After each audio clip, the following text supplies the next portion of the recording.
It's 9 o'clock. We'll call the meeting to order. Please join me in the Pledge of Allegiance. I pledge allegiance to the flag of the United States of America and to the republic for which it stands, one nation, under God, indivisible, with liberty and justice for all.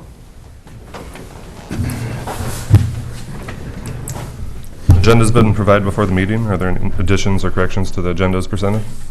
Mr. Chairman, if I may, item number 2 on the consent agenda, please change the auditor warrants dated 9/23 of 19 to 9/20 of 19.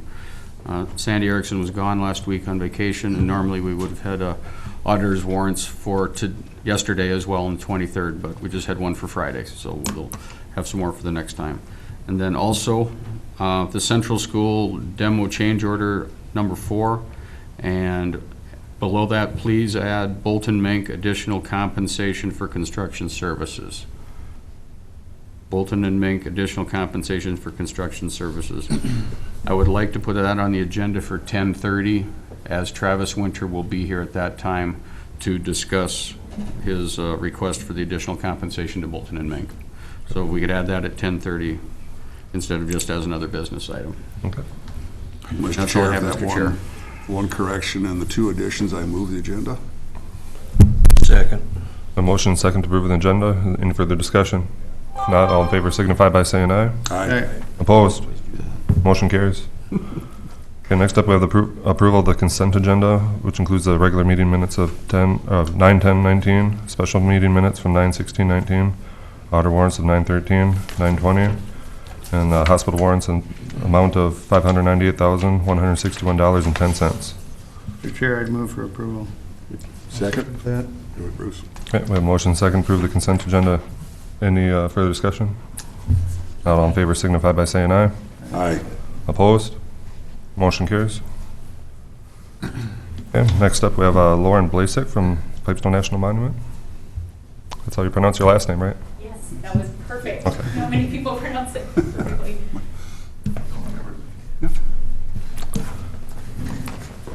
Morning.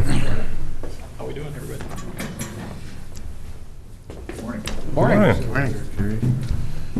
Good morning, Commissioners, and thank you for the opportunity to speak with you this morning. I am joined by Mike Morgan, who is the Executive Director of the Pipestone Indian Shrine Association, as well as Jerry Brockberg, who's the President of the Board. We wish primarily to speak to you about the decision to end the sale of pipes at the monument and do our best to answer any questions that you might have. I also have a few other updates from the monument if there's time for them this morning. Beginning later this year, pipes will no longer be sold at the Pipestone National Monument Visitor Center. Together, the National Park Service and the Pipestone Indian Shrine Association have reached this decision in consultation with federally recognized tribes that are associated with the monument. That process of consultation took many years, and ultimately we received the strong feedback that the sale of pipes should not happen at the monument. Through that process, we've also come to understand that the decision to carry a pipe is a deep personal, spiritual, cultural responsibility, and that the National Park Service doesn't have an appropriate role in that. The cultural demonstration program will continue with added financial support from the National Park Service. In that program, Native American craftspeople share their history and their culture with the visiting public, and we know that it is one of the most important ways that the visitors learn about the significance of Pipestone National Monument. Small craft items like the small effigies and necklaces will continue to be sold, and that comes directly from feedback from local craftspeople who have shared with us that it's very important to them to be able to use all the stone that they quarry, including those small pieces that aren't big enough to use for a pipe. So that's a summary of the National Park Service aspects of this decision, and I would invite Mike and Jerry to speak to the shrine's plans and decision. Yeah, we're the Indian Shrine Association is, just to give you a little bit of background, is a separate organization from the Park Service. We have what's called a cooperating agreement, so we partner with the Park Service, and we've done that for over 50 years, the organization. Our mission has always been twofold. We support the park with some of their projects and things, and then also creating a market for the local pipe makers and artists. And sometimes when we're in that role, we're caught in the middle a little bit, and that was kind of the case here. But we, yeah, we're just trying to work through the item. We do run the gift shop down at the monument, and then we also oversee the demonstrator program that Lauren just mentioned. Right now, Travis Erickson, Pam Tellinghusen, Jody Panconen, and Cindy Peterson, local artists, many of you know, have been demonstrating all summer down there. We're governed by a local board. They're all local people. We have 3 artists or Native Americans on the board, and Jerry's our chair. The issue of the selling of Pipestone, we've talked about it for many years. The association has sat in on some of the tribal consultations. And our board, and Jerry can kind of interject here if he needs to, but we could have gone one of 2 directions. We could have fought it or tried to make the best of it, and we did take that course. So in that regard, a few months ago, we did look at opening a second site. We have secured the site. It's the old shoebox building, dating myself. but we're renting that from the museum, and at that location. So we'll have 2 locations. We'll continue to manage the gift shop at the monument, but we'll also have the location downtown. We hope that brings some new traffic that maybe has never seen some of the things out at the monument. There we will sell pipes and continue to support the local pipe makers. All of our administrative offices will go there. That's where we'll do all the shipping and mail order business that we have. We continue to ship pipes around the world and into many prisons across the United States. A lot of inmate Native American prisoners use our pipes for their spiritual connection as they're going through their healing process. So, yeah, so the location down there will be redesigned. We're of course redesigning the location downtown. Carpet went in last Friday, and we'll start putting slat wall in and bringing items in there. Hope to get that open sometime here ahead of the holidays. So. Yeah, and we'll just continue to work with the Park Service. We're fiscal agent for different programs with the Park Service, the main one being the demonstrator program, so we'll continue to work with the park and Lauren on that. And they have increased our funding, which helps give us a little more competitive wage to the demonstrators out there, which has been a nice development this year. So, Jerry, anything? You know, Mike and Lauren both hit it pretty well as far as what was covered. We've been going around to, we were at Pipestone Forward meeting the other morning, and then we had the presentation out at the monument.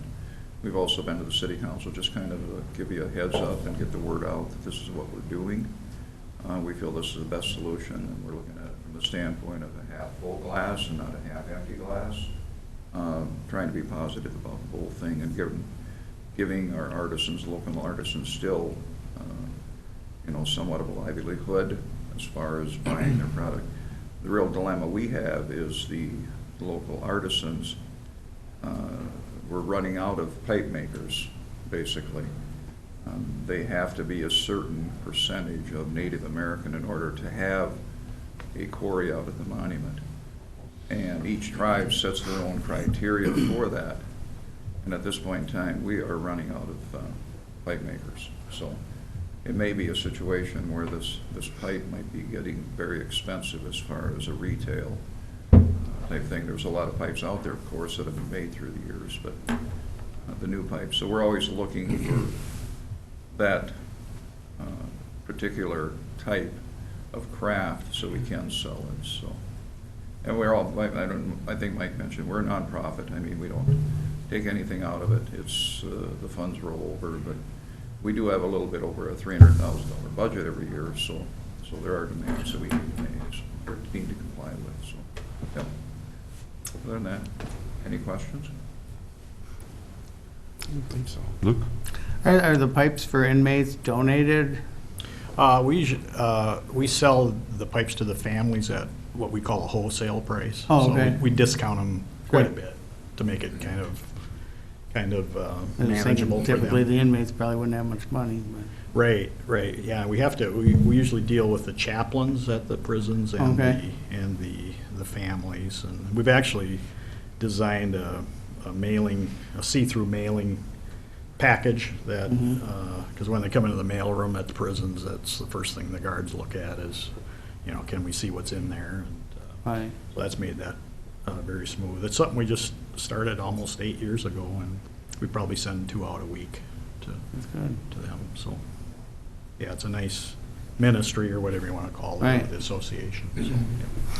Will the artists be working out of the new store as well? Or are they just going to be doing demonstrations up at the store? Maybe Or on special occasions, They're primarily going to be working the craft primarily down there, but at the we, monument? Okay. the association may, during the holidays or Water Tower Festival or whatever, if that makes sense, we may do something there, or even outside, maybe in that cubby hole there as you walk into the store, but Right we'll now, see. we're It'll be a looking- challenge. We're looking into that, basically, as far as, can the monument still compensate those artisans for being off-site type of thing? I think we're kind of things we're working through. and trying to find out if we can. Because that's additional expense that the shrine would have to incur if it wasn't, through the monument reimbursement. So we're looking at it. But yeah, we'd like to. One other thing we're going to have possibly at the monument and at the new location is history of some of the families in Pipestone. The 3 grandfathers that are on the wall of the monument. I mean, where is their history and how far can we go back and try to put some of that into perspective? Yeah, we want it to be Bring that out in public. a museum quality store and Yep. honor the Taylors and the Derbies and the Bryans and those names we've all heard through the years here, and and all the local families, but Mr. Chair, yeah. just a quick question. I was wondering if you're going to have some sort of a little bit of a museum setting here as well as a retail outlet, or is it just going to be a display of new pipes? I don't know, and I'm not involved with that, but it would be nice to have a historic display of other stuff. Yeah, no, some of the conversation. That's part of it to help draw people there too. Yes, yeah. A couple of the pipe makers have thought in the storefront to do one side a historical quarry setting and on the other side a modern. Years ago, the trading post in town here arose, some of you don't Yep. remember that, but they had a lot of stuff at that time, and it's unfortunate that left the community, but Yeah. there may be some out in the community yet that people would bring down and display if you had a place to put some, that kind of stuff. Yeah. Not necessarily for sale, just for display purposes. It would, make it look like a bigger, Yeah, we want to tell that quarrying story in the store, similar to what's told down at the monument, and work together, and even if we have modular displays that we could rotate back and forth, that would be cool. All that is, and it's new museum, which would help kind of yes. help each other a little bit that way, if that's Yeah. something you want to think about. Yeah, the museum will be a nice partner there to be working with them. Mr. Chair, Lauren, I'd like to thank you for your part in helping mediate this very difficult issue that we've been grappling with for many, many years, and have come to a workable compromise. And Mike and Jerry, thank you for everything that you've done to be able to continue this great tradition, and also, again, to spread this message, like I said, throughout the world. The Pipestone pipe that's quarried here has traveled around the world and then some, as we know. There's some on display in Washington, D.C. as well, too, at the Smithsonian, I understand, and some other areas. So it is, thank you for your efforts. Yeah, and we're just there to do it. Facilitate. The real thanks needs to go to the families and The families and the artisans, they're and keeping the the employees tradition out alive. there. They really are. They're Yep. tireless. They just, they're great. Lauren, what was the resolution then of the question about displaying the pipe at the monument? We've certainly gotten feedback through the museum planning process about what a respectful display of the pipe would be to our affiliated tribes. And taking in that feedback, the decision we've come to about the pipe that will be displayed in the museum exhibit is it will be displayed disconnected and with sage in the pipe bowl out of respect. We've also worked with the shrine on still having a couple of pipes displayed in that same way in the store area, so they would not be sales items, but they would be those interpretive educational items, so that the crafts people, the cultural demonstrators will have that pipe to be able to talk to visitors about what it means and what it means to them. And then that gallery area that's back by where the shrine store is, we've done some work to clean up the artifacts that are in there, make sure that they're well cared for, update the labels in advance of the opening of the new museum exhibit. So that's all staying the same, but with a little attention given to those objects recently. It sounds nice. I'm glad that you will still be able to display some pipes there as well too. Again, the importance, like I said, for our craftsmen, but also for the community. Just this last weekend, I had 3 visitors, family visitors here from Chicago, and they thoroughly enjoyed watching Travis make a pipe out there and learning so much about the culture, and that's such a big part of our community as well too. So thank you for the work you've done. He's a very good ambassador. Yes, he is, absolutely. Anybody else have any more questions? Any additional comments?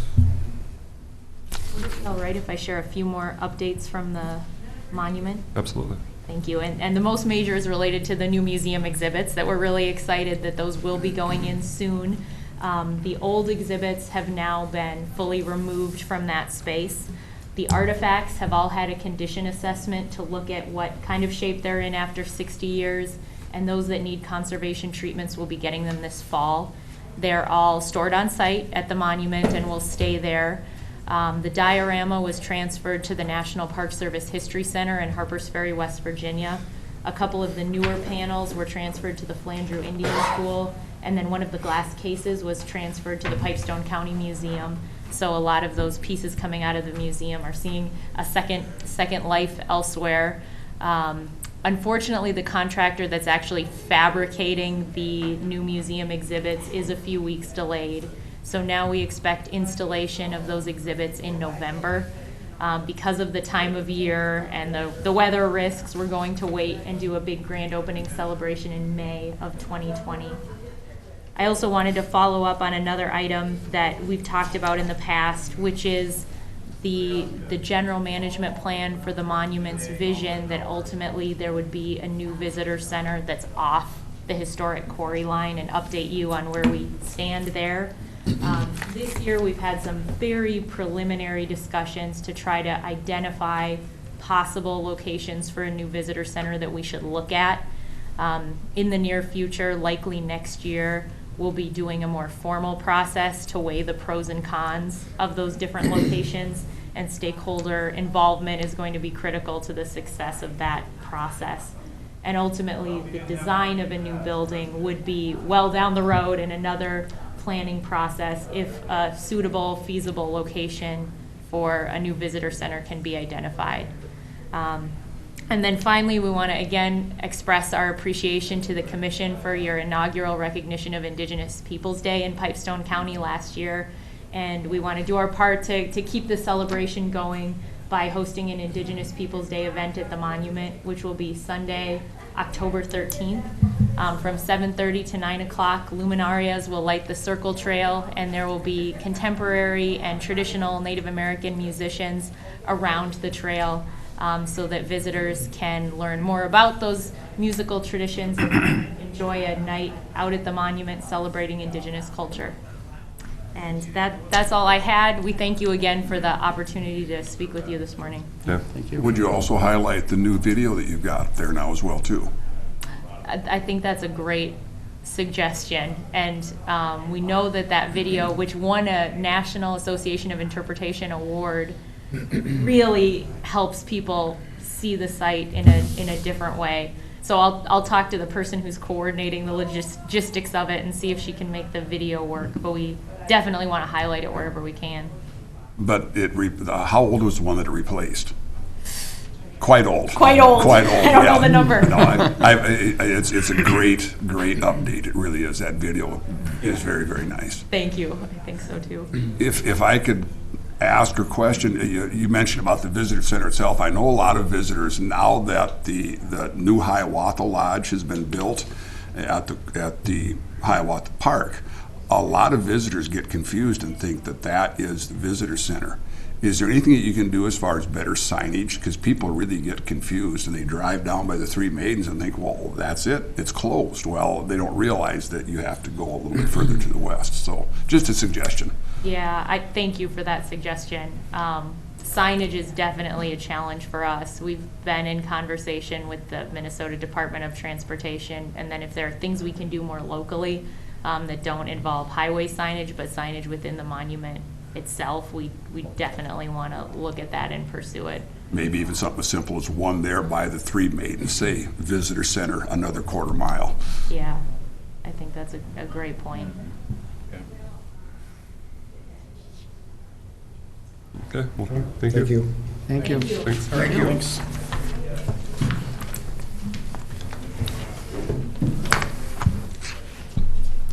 Okay, next up we have Resolution 593319 for approving reappointments to Lincoln Pipestone Rural Water Board.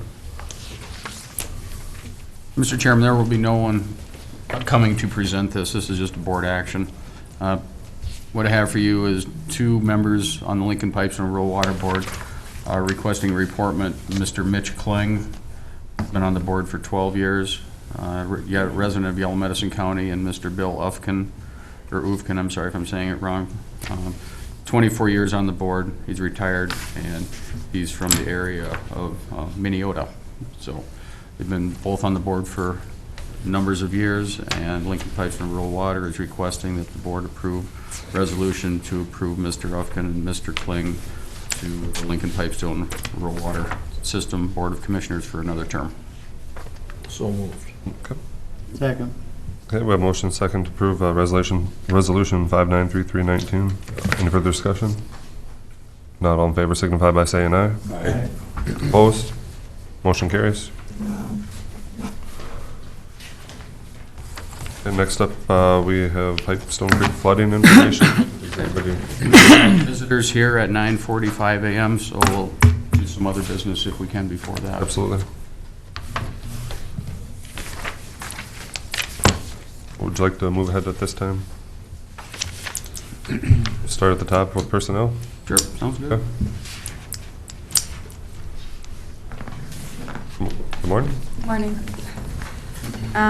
So I do have a request to hire a mechanic. I handed out the pay plan this morning for your reference. And we do have a finalist that we would like to make an offer of step K on the pay plan to.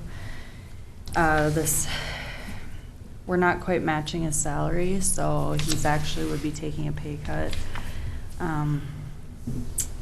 And, you know, normally we don't like hiring people that high up a pay plan, but I feel it's necessary with this position's been open about 6 months now. And this individual has about 30 years of experience and most recently at a business that's very similar to the Pipestone County Highway Department. So we would be seeking board approval to make this offer.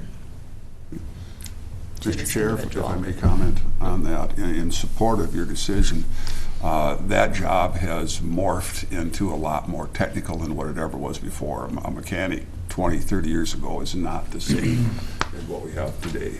And with this individual having this type of experience, I believe this is very warranted to deviate from our pay plan. It was a decision that was made out of necessity.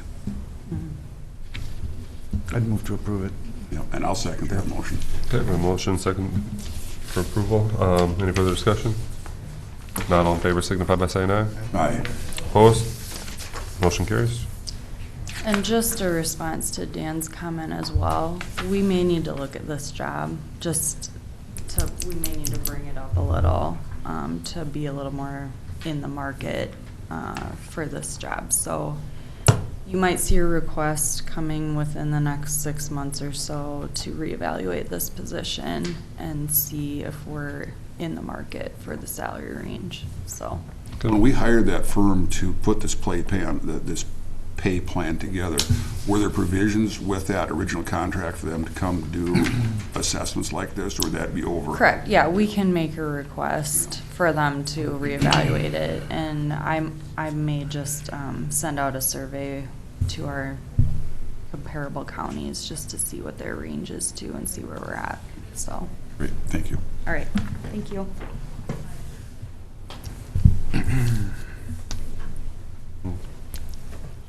All right, next up, we have appointment to the Lincoln Pipestone Safe Roads Coalition.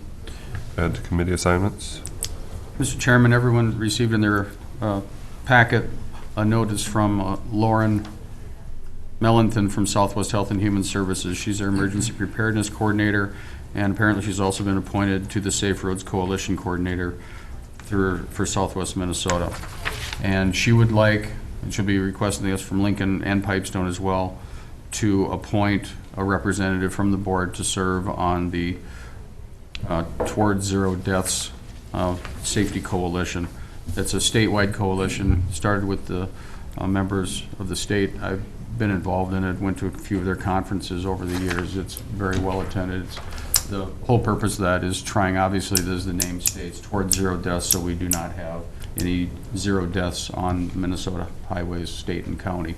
So counties are involved in it, from all the way from sheriffs, police, attorneys, highway departments. There's a large coalition, different types of members that serve in this.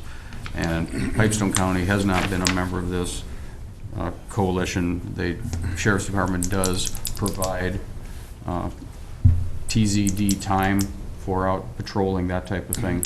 I believe there's some grant money involved in that as well. But being they're starting to come out to Lincoln and Pipestone now and want the counties to join that, they're asking for a representative from the county board to be appointed to that. As you can see on the back of the page, they meet in October, December, February, April, June, and August. Then there's one conference that usually comes up, I believe, in May, and that's over the past years has been up at Morton at Jackpot Junction. Lauren will also be at our October 22nd meeting to give the board a full update on this project and what this organization is going to be doing. But in the meantime, she requested that a member and possibly an alternate be appointed from the board to serve on this committee. So, any volunteers? Well, I guess I personally have interest being on the AMC committee for, transportation infrastructure. I've been trying to keep up on that, but That's fine, if you want to do it. That's fine with me. It would be a good fit. It would dovetail quite nicely. So, Mr. Chair, I will nominate Chris Hollingsworth for our primary representative for this. Second. motion second. Is there any further discussion? If not, all in favor signify by saying aye. Aye. Opposed? Motion carries. As far as alternate, No, I'd be willing to be your alternate if Dan? you'd like. okay. I'll make a motion for Dan. Second. A motion second to appoint Dan as alternate for the Pipestone Lincoln Safe Roads Coalition. Any further discussion? If not, all in favor signify by saying aye. Aye. Opposed? Motion carries. And Mr. Chairman, I'd like authorization that motion to add this to the approved list of committee assignments for per diem and mileage. So move. Second. A motion second. Any further discussion? If not, all in favor signify by saying aye. Opposed? Motion carries. Thank you. Well, we still have time. Guess we can move along to Prime West Health mediation update. Did you get everything?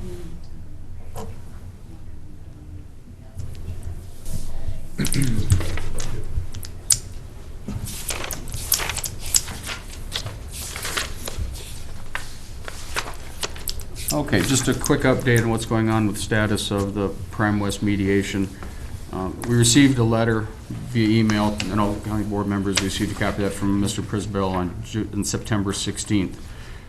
The governor's office legal counsel has deferred the decision on whether or not DHS can contract with Prime West for medical assistance, Minnesota Care and Senior Programs in our 11 expansion counties after January 1st, 2020 without a competitive procurement. So stating that, as it sits right now, there will be no new 11 counties coming into Prime West as of January 2020, and also everything is on hold as far as the procurement goes. So what he stated also is a paraphrasing, a couple of options which are out there to the expansion counties. Option one, we wait for the next RFP and compete again in 2020, stating the same issues will, and outcome or worse will likely happen again. And option two is to sue DHS by joining the other county-based purchasing organizations' lawsuit against DHS in hopes that winning a suit will force DHS to comply with the statutes. Regardless of what happens, also Prime West and the other counties will need to defend the current county-based purchasing statute during the 2020 legislature, as our opponents and antagonists will try to revise or eliminate them to our disadvantage. So what they're asking to do, and they've been polling all the counties, including all 24 counties, including the expansion counties, to set up a meeting sometime in October, I think. Les, I don't know if they've set that meeting date yet. I haven't seen anything on that at this point, to pretty much strategize what they're going to do next, see what's going to happen on that. But as it sits now, it's on hold. The money that we put into the fund is still going to be there. We're not getting that back. They may need that next year for mediation purposes as well. So we will not be getting that back, which is just fine. So it's not dead, but it's nothing's happening on it this time. And if anybody else has any more information you've heard from anybody else, please share. But I haven't heard anything other than this. I don't have any new information, but just a comment. I mean, I would hope that they would consider joining the lawsuit and just forcing them to do what statute already. We'll find out at the next meeting, because by statute, we should be able to move ahead. Right. So, Yeah. And that also necessitates our contribution to the legal fund, because this is going to be an ongoing legal battle, so. we'll probably know a lot more. We'll get the next meeting date, whether it's on the 10th or the 2nd. They sent out a poll, and it looks like most of the responses were for the 10th. They haven't announced that officially, but it looks like that's going to be the date of this I next expect meeting. in the next day or so to Yep. have an answer. Yep. I know Sunday there were still some people. Yeah. There was a conflict with the 3rd, which would have been the regular scheduled one, and that's why they sent out that poll, and it looks like it'll probably be the 10th, but that'll be finalized. And that, again, was for all, just like we had the last one, for all the 24 counties to be in attendance for I think that. there was a Health and Human Services conference or something on the 3rd somewhere. I think that necessitated that date to be changed, possibly the 10th. So, Yep. but as I get anything more, I'll certainly forward it on to the board as well. And if indeed it does wind up being on the 10th, then Steve, you'll be able to attend that with us as well, too. Yep, absolutely. So that's all I have on that, Mr. Chair, at this time. Okay.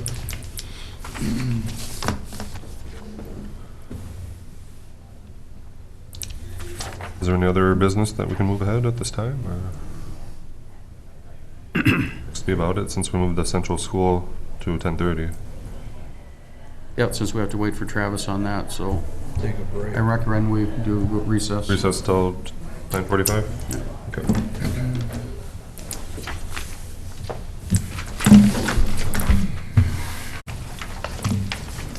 It's 9:42. We'll reconvene the meeting. Next up, we have Bob and Helena Carlson.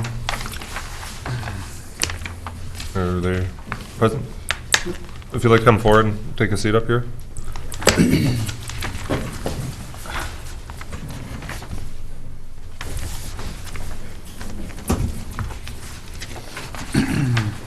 Helena, Bob. Good morning.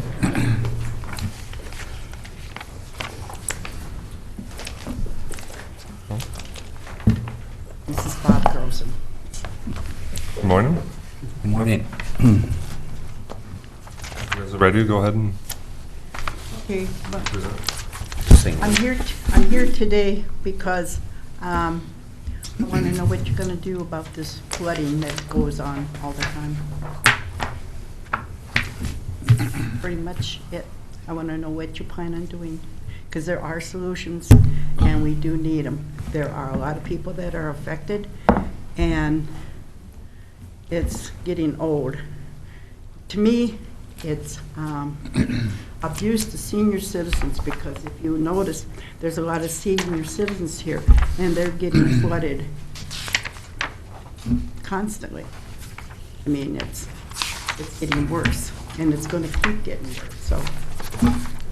Yeah, the flooding's gonna keep getting worse out here because now they're putting in 10-inch tiles instead of the old 6-inch, and they're going 10 and 12-inch tiles that they're coming into town. So it's gonna be a faster flood. As we get less rain, we're gonna be getting more water in town faster.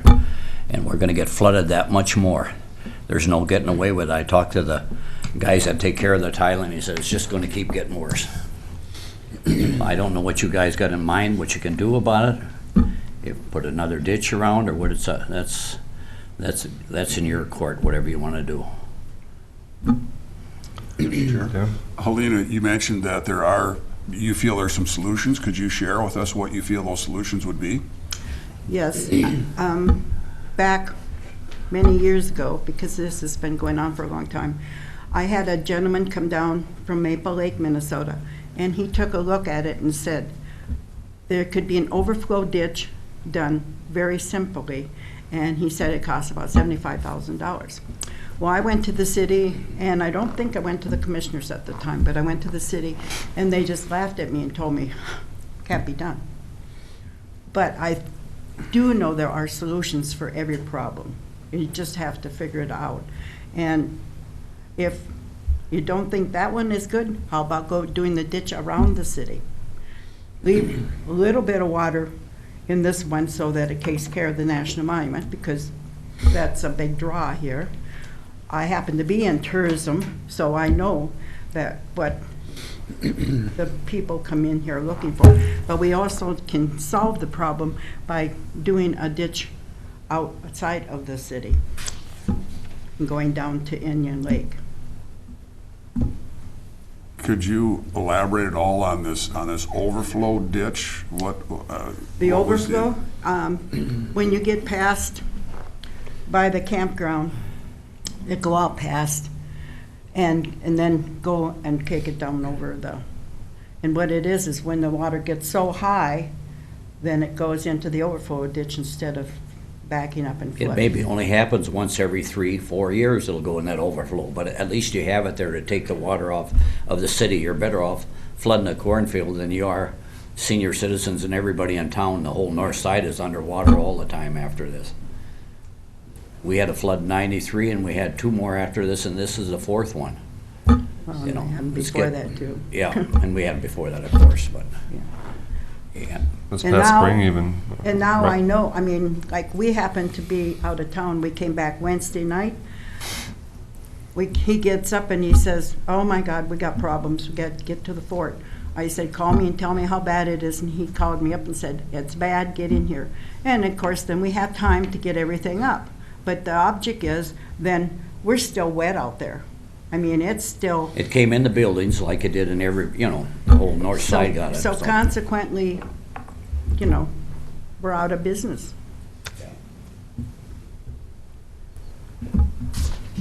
And Aero Motel's out of business, the Mexican restaurant was out of business. Our senior citizens were. I think they closed down the National Monument at 3 o'clock, I believe, on that day, and for that day, so I don't know. It's the ladies here that can explain it to you. The campground. The campground. And they can't be here today because his father passed away. Yeah. So. I don't think there's any disputing that it's a huge problem for us, and it was a lot of rain. I believe we had 2 inches on Monday, 3 inches on Tuesday, and 7.5 inches on Wednesday, if I'm not mistaken. That's a lot of rain. So this is interesting. If there is something that we can do, I don't know if it's in our purview to do it, and if it is, if we can afford to do it, or can we not afford to do it. It's certainly something that needs to be looked at. But this is going to involve, more than just our jurisdiction, so I don't know how we would go forward with this. Any ideas or suggestions? Anybody, Luke, do you have anything? Just a few comments. I mean, there's a number of issues. First, I'd like to thank Jeff Jones for getting me a copy of the Army Corps of Engineers report from 1995, which was done after, of course, the flood of '93. And they basically looked at potentially running a diversion type channel like you're describing. However, in order to do that, they first recognized that all of the bridges from 9th Street to Highway 23 would have to be increased in size significantly, including the railroad bridge, which obviously is a private entity, so we don't really have any control over making that happen, nor do we have control of the state, upgrading their bridges on the highways. And then if you did that, the cost just to put in the diversion back in '95, they estimated to be nearly $2 million, and that did not include things such as mobilization, clearing and grubbing, erosion protection, relocation of utilities, seeding, restoration, or any land acquisition or right-of-way payments. So, considering inflation and those other factors that weren't included, you're probably looking at a 10 million plus project to do anything. And that's assuming that you could get willing landowners to give you, the ability to move, put this in the first place. And then they also recommended that the channel itself, which is currently about approximately 25 foot wide, just based on me walking it off on 9th Street, they recommend that channel be 100 foot at the bottom, not at the top, which would make it almost 200 feet at the top. Just to acquire that much land and dig that much out, there'd be significant expense. And then at the end of it all, the monument would get the final say, because if you impacted the flows to the monument, they would be able to comment or basically stop the project if it affected the monument in a negative way. And since they have a number of endangered species there and whatnot, I'm guessing the chances of that happening or being allowed is going to be slim. Also, the outlet itself, of course, would have to pass through both Midwest property and DNR or U.S. Fish and Wildlife property. And I know from doing different highway projects in the county, to get any permission from them, especially to trench through their land and pour a bunch of water over it, I think would be next to impossible. So it doesn't leave you a lot of good options. I know at one time too, back in the 90s, they talked about running a diversion like through the pageant grounds. Well, of course, now with Hiawatha Lodge there and some of that, or, like where Chris lives, I mean, that would definitely impact that area if they started running water through there. So, I mean, there really aren't a lot of attractive options that, nor would they be very affordable. And of course, the county is not obligated to pay for it regardless, nor are the farmers that, technically own the ditch system. I mean, it's draining their property as it's supposed to. You cannot account for every, larger rain event as much as you'd like to. I mean, even if the ditch was bigger and you had an overflow, there'd still be areas probably impacted to some degree. Is it physically impossible? Because a lot of that is all ledge rock as well, too. Right, and then you run into the bedrock issue. And of course, if they did a cultural assessment on any of this property, chances of finding some native, artifacts or whatever, I mean,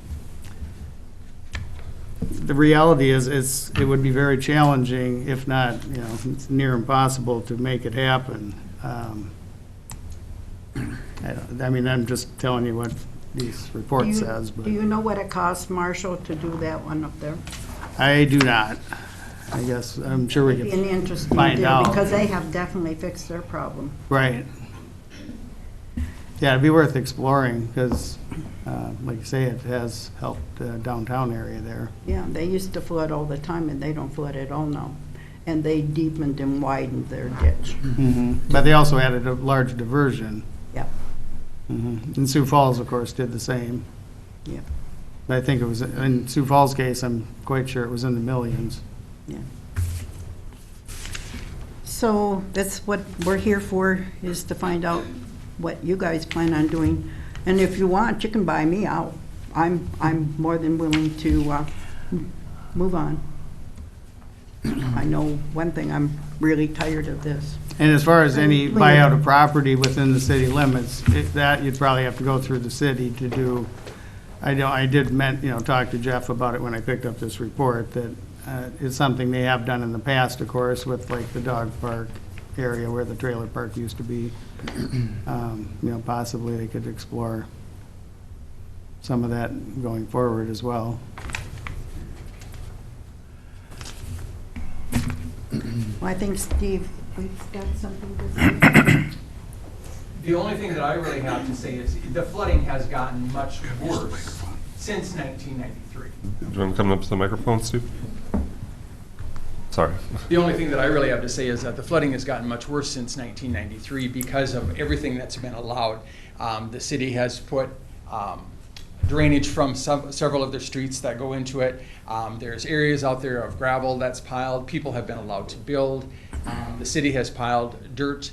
And every time you can see when something is added, it's moving it someplace else, and it gets closer and closer and closer. And we've got at least probably 8 neighbors that had their basements full.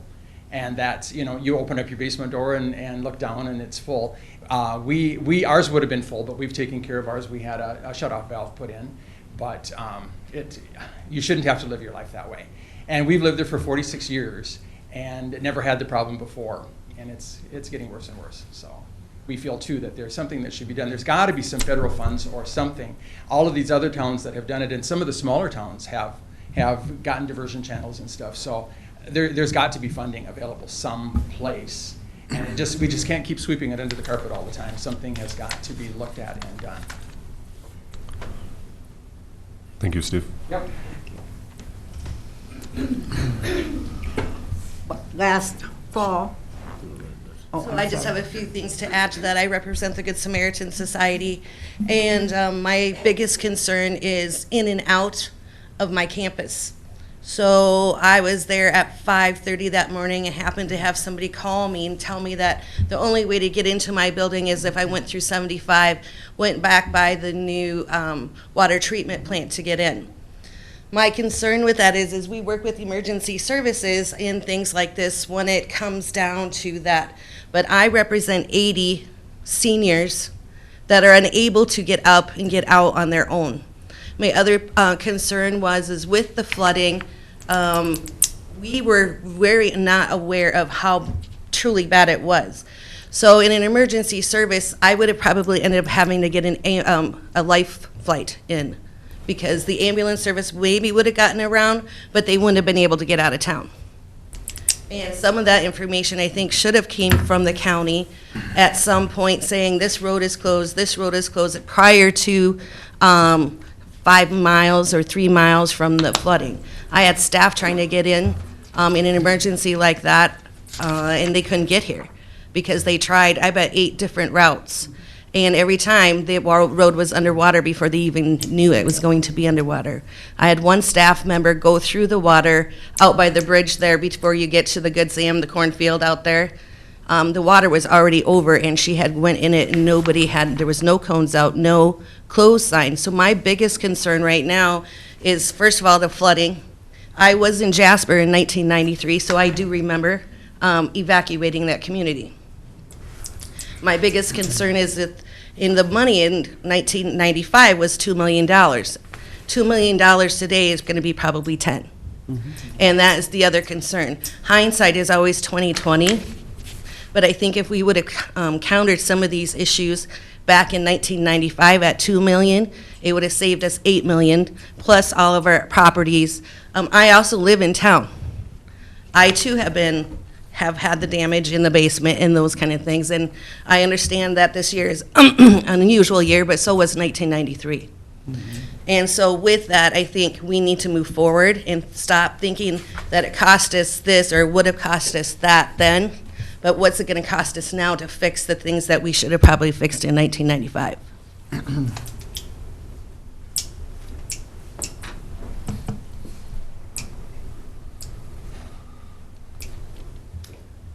I live in the condos on the ground floor of the first condo. In 1993, I was flooded, my disabled husband and I, with 6 inches of water on our ground floor. Or, well, of course, it's the only floor we have. But anyway, woke up at 6 o'clock in the morning and stood in 6 inches of water. They closed our road at midnight, never told any of us. They had to come in with a payloader to get my husband out in a bucket to take him to the ambulance at the bridge. And now, so I've been there 27 years, and we're supposed to be in a 500-year flood, is what I understand. Well, we've been flooded for 4 or 5 times. I was lucky that we didn't get any more in our place, but our garages have been flooded every time. And I just feel like if any one of you people lived out there, there'd be something done. And we have no way of doing anything. We're elderly. There's so many things that we would like to be able to do, but we can't. When we have this water coming, this last time we went to bed at 9, or was ready to go to bed at 9 o'clock, and the water was still rising a little bit. It just didn't quit. And then finally we noticed that it looked like it was going down. Well, in the morning we could see our driveway. But everybody's in the same boat out there, that whole side, and we really do need something done, because it's like nobody cares for us. They just want our taxes, and that's not right. And I know it's not, you can't just snap your fingers and get something done, but we need something done. We just can't keep going year after year this way. Thank you. Dan?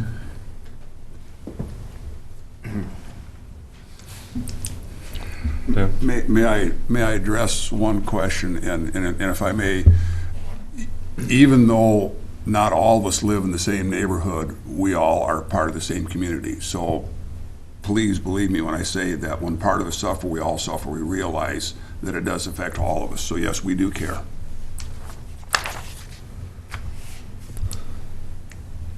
Additional comments? Hello, I'm Rick Christian. I own the Arrow Motel. I was flooded in 2010 and I was flooded again.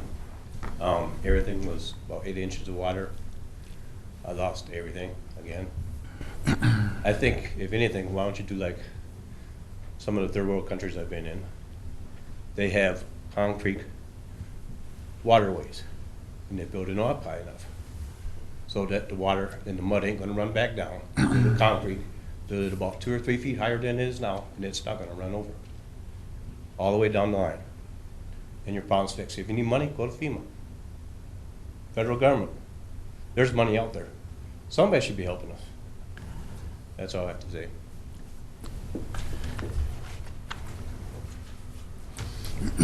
The other problem we have here is the city is allowing people to add sand, dirt to their Lots. and then it just compounds and makes it worse for everybody else. I am Billy Quist. I live out by 7th Street.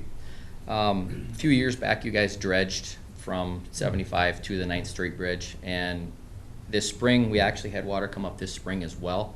It got up about halfway to my house, and then it went down. I believe that when you did do the dredging a few years back, that has helped, but you stopped at the 9th Street Bridge and you did not continue around the campground and out.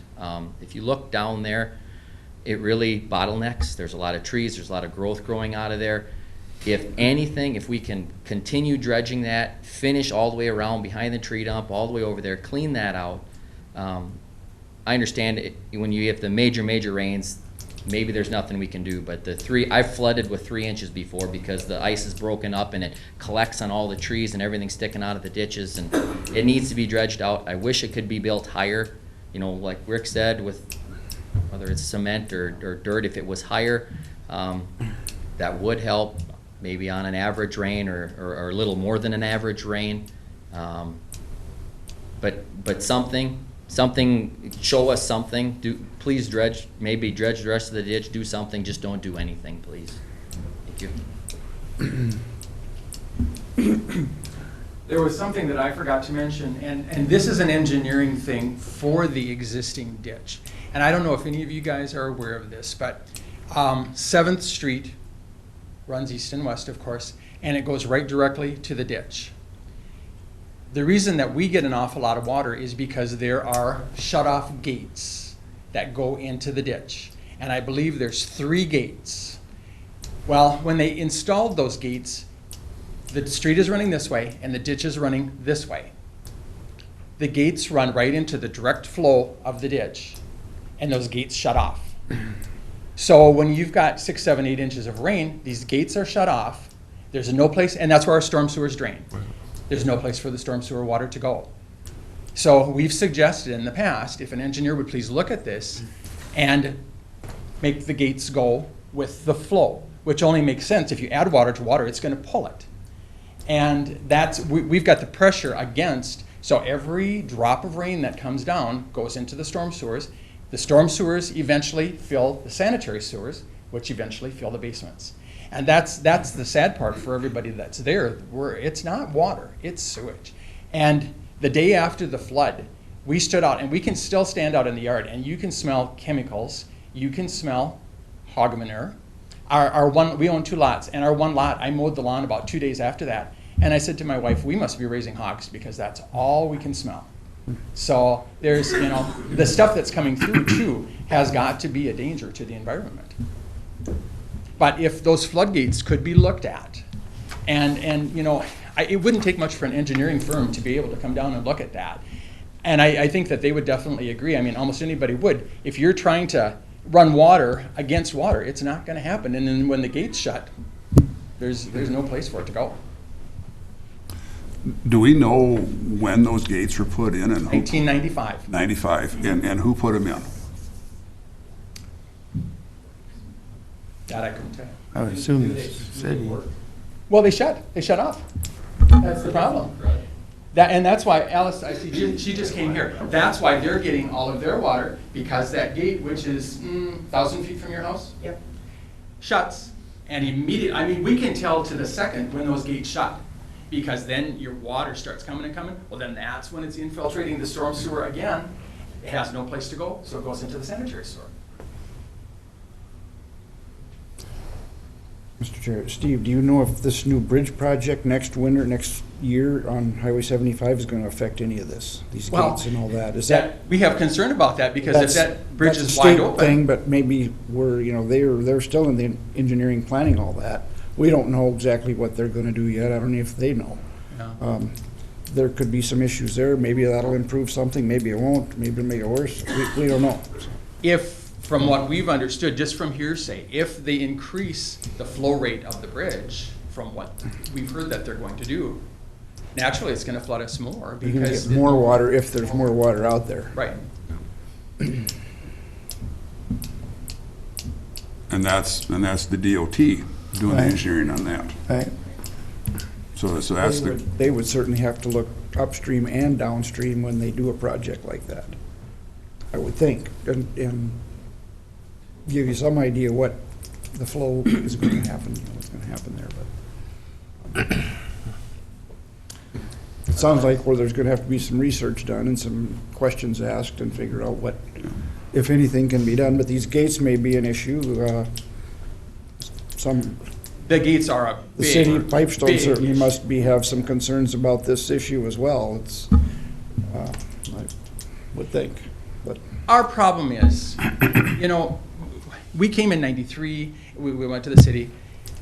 Every single time, it's just like somebody that gets sick, they go in the hospital, they get better, fine, you're doing great. Well, till the next time they get sick. This goes on and on and on. A month from now, it's going to be forgotten until the next time it floods, and people are going to come back again. And it's to the point now that it's time that somebody at least put an effort to do something, to look into this. guide us, tell us who we can go to, where we can go, you know, it's very, very frustrating. It just very, very is. Yeah. We're fortunate because we had minimal damage. In 1993, we were here, and it was sewage. It was absolutely everything. It was fuel. Oh yeah, absolutely everything. And if we got, I mean, I can't imagine what a lot of our other neighbors had, you know. And like I say, we were lucky. Quist came and put the shutoff valve in for us, and otherwise we'd have been full again this time too. There's no doubt. When we walked down in the basement, I said to my wife, "Oh, here it comes." So then we shut it off. But I mean, at the rate that it starts coming back, if you've got a 4-inch sewer line, it's going to come in at 4 inches, and you pipe 4 inches of water in your house, and you know what that's going to do. You know, so. Well, obviously, it's very complex as far as even whose jurisdiction responsibilities are, because we've got county, we've got city, we've got state, DOT, DNR, watershed. But that's always where it ends. Yeah, let's figure out a solution here. Correct. That's all we're asking for. Right. Good morning, I'm Bob Dowdy. I'm just echoing some of the comments were made earlier, but there are some small steps that we can take along with the bigger steps that I hope that you're going to move forward with later on. I'm going to give you an example.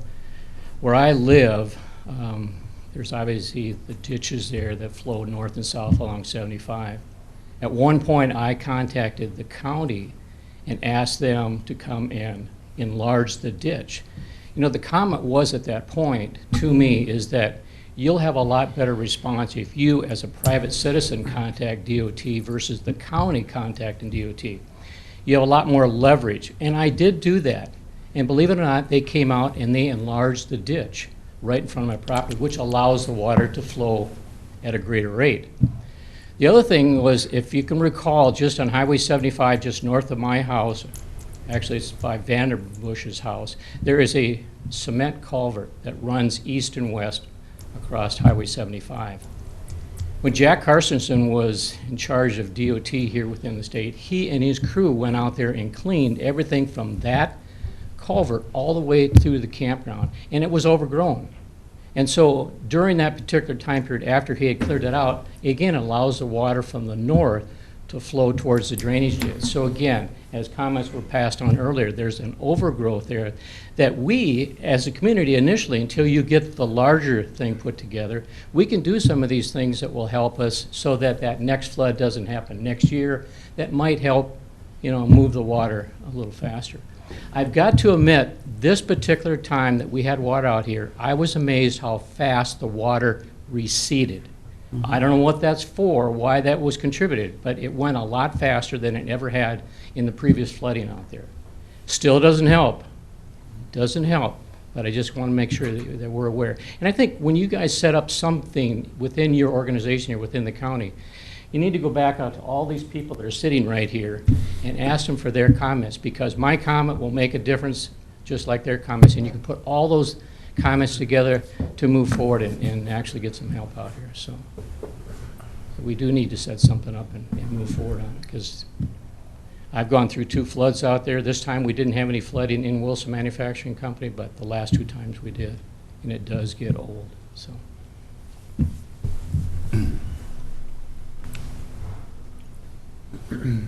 Is there any additional comments? How do we move forward? Start with something. And there's been some suggestions from public here. I mean, we're gonna have to get together. I'm not sure if the Building Grounds Committee or who needs to start conversation on this, but We should umbrella that technically goes on. have a gathering with the city as well. Yeah. They're a large part of this as well. Set up some sort of a task force type thing. National Monument, the city, the county, DOT. Probably a good way to start. Who owns the ditch? County. That's the answer that we keep getting from everybody. When we go to the city, no matter where we go, who owns the ditch? The county. We have to deal with the county. So that's why the group has decided to come to the county. And I guess if you guys have to deal with the city, you know, us as a small group can't do that either. So. Yeah. I would just like to say something. My thought is, especially since we had all this chemical smell, I wouldn't let my dogs out. I wouldn't even go for a walk through the yards because of the smell, the chemicals, the hog smell. No one has been down for the city, and I know that's not your problem, but I just think someone should have come down and cleaned our city streets because they smell horribly. And my thought is this, the farmers, and I'm sorry, this is a rural community, I understand. But as they were talking, the tiles are getting larger. More farmers are tiling and it's going into the ditch. And that's coming to our houses. It cannot be good to have all that chemical, the hog smells, whatever, come into the city. Maybe EPA is going to have to step in.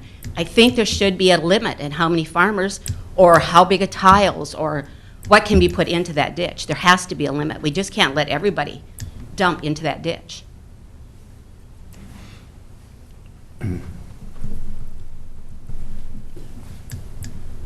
The monument is certainly interested in solutions as well and appreciates the opportunity to work with you on them. I just want to echo the importance of including water quality as part of that conversation because the water in the monument ends up in the quarries, so their quarriers standing in the water while they work.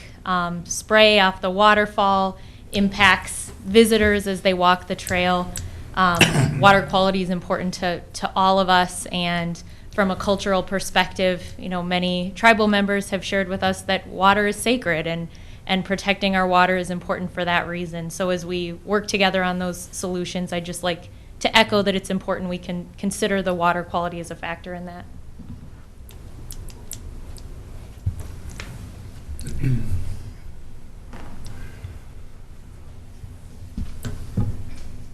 Sorry. I just have something to comment. Has anybody reached out to the governor's office as far as damage to the city, how much damage was done, not just to the county, but to the houses out in the community? I would think that would be one place to start, is to reach out to the governor's office and let them know that we are in dire need of federal money or state money. I think that's a good place to start. I do like the task force idea. It's not just a city issue or a county issue, it's all of our issue, and I think we also need to involve the state and federal government, and I think that's some place where we need to start is at the governor's office and let them know, or at least Lieutenant Governor, maybe your senators, have them come out and take a look at the damage. That was just a suggestion.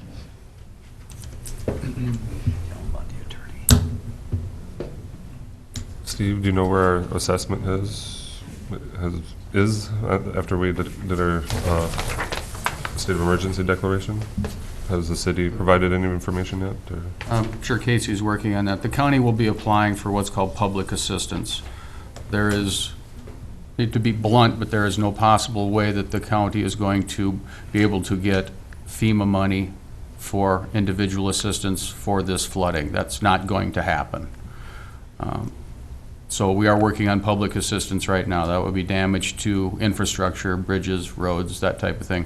Emergency Management Director Casey Sieveter is here, and she's been working with the Department of Emergency Management on that to get that going. But it is not going to take care of your individual damage you had to your house. It doesn't do that. It can't. We just don't have enough ever to get. We'd have to virtually wipe out the town to get individual assistance, and that's not going to happen. Well, So- we don't want assistance, we want it fixed. Exactly.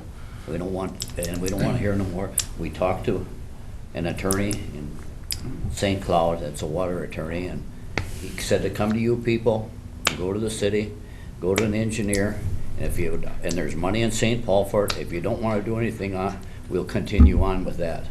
But something's got to be done. And if it isn't done, I'm not here to threaten you, but this has got to end. There's no threat taken. Stop. No, we need to work together on this. Other things that are out there too, there are such things as what are called buyouts, where homes and facilities are purchased, and there are state programs to allow that as well. To just say, I've had enough, and you decide you're not going to do it anymore. And going back in time, this is my own opinion, what was built out there in the northeast part of Pipestone, in my opinion, probably should not have been there. That's long before us, and whatever happened, happened. Whether you like it or not, climate, I believe, is changing. We're getting more and more heavy rain events. You know, we're not getting 2 and 3 inch events anymore. We're getting 4, 5, 6 inch events, and those are exacerbating our problems. So whether you believe it's global warming, whatever it is, but something is happening that's changing here too. Granted, farmers do tile into the ditch. I mean, these farmers do have the right to do that. And unfortunately, when you get floodwater is not clean. It is the gross stuff you get. I mean, this is not rainwater coming through. It's everything coming from the ditches, the fields, what's rolling down the ditches, every bit of oil, things like that. If somebody's got a facility that has oil in it, you're getting all of that in floodwater. Floodwater is not clean, so don't think this is just rainwater, and that's a problem with it as well. So it doesn't make it any better, but it is gross water, without a doubt. So I think the county will work together until we can come up with a plan, at least start getting some information. That's where we can go now. I've got some information here. We can possibly get a hold of DNR. They have a flood hazard mitigation grant assistance program. Might be a place for us to start. But we'll start taking the first steps here. Best we can do right now. We understand the problem, without a doubt. We'll just start trying to work through it. And you're going to keep us all posted as to what's I going don't on. know how to post you, but, you know, we'll have meetings, you know, we have a public hearing on it, that type of thing. When we have information, we'll do it that way. Probably the best way and get everybody here to come in. We'll just have public hearings would be the best way. Public meetings, I guess is a better way to put it. Town hall meetings, whatever you want to call them. I agree, because again, it affects all of us, so we're all going to Absolutely. be part of the solution, so we certainly want everybody's ideas and inputs on this. So can we, to make sure we keep the ball moving on this thing, could we take a look at the calendar, make a specific date, and set up a public hearing with that, and by that public hearing, a public meeting, what's the title? It wouldn't be a hearing, it would be an informational meeting. Be a meeting. Yeah, and give us a chance to try to glean some information to find out where we're at, what we can do to move forward. So we want to take a look like at what next month, would next month be reasonable? Give us a chance to gather some information so we can have a public meeting? Sure. Okay. Yep, I have no problem with that. We're starting at zero here, so give us a chance to try to figure out what we've got to work with, what we can do. Steve? I think a lot of that could be done by simply contacting Marshall. They probably have all the groundwork laid that they could tell you, you know, it's 45 miles away. They probably would have a wealth of information to be able to start with. And fortunately, we do have information from the 1995 study. It has not changed. The ditch hasn't moved, the ledge hasn't moved, so, you know, the same problems are there. More water has been added to it. Granted, and we're also getting larger rain events too, and that's why we're getting more water. So, you know, there are maintenance things the ditch can do as well, dredging, Mr. Quist alluded to that. Those are all things that could possibly affect it, and those are maintenance items that the ditch committee can, and the county can take on. I think those are things that should happen right away. The gate thing you're talking about, Steve, and if the ditch isn't clean and it's not going to flow properly, that should be looked at as soon as possible. But The gates, I presume, are the cities, aren't they? We don't have any idea who they. I mean, somebody, no, it's who put them into the ditch is where it came from, not necessarily who owns it. So, you know, it's where did they come from? And who put them there and how are they, what are they supposed to do? Who closes those gates? Who shuts them? Who opens them? I think they're I presume automatic. I presume they're by flow. Yeah. They're flow, I think, I'm sure Nick would That have should be information made. on how those work. Check that they're working properly too, if they're not, or. You said this was on 7th Street? There's one. 3 or 4 of them. Yeah, there's 3 or 4 of them. There's one clear down by the bridge on 9th. Mm-hmm. And I think there's 2 on 7th that kind of. There's one right by the condos. And one by the condos, Yeah. And they can tell at the condos when that shuts too, because then that's when their streets come up.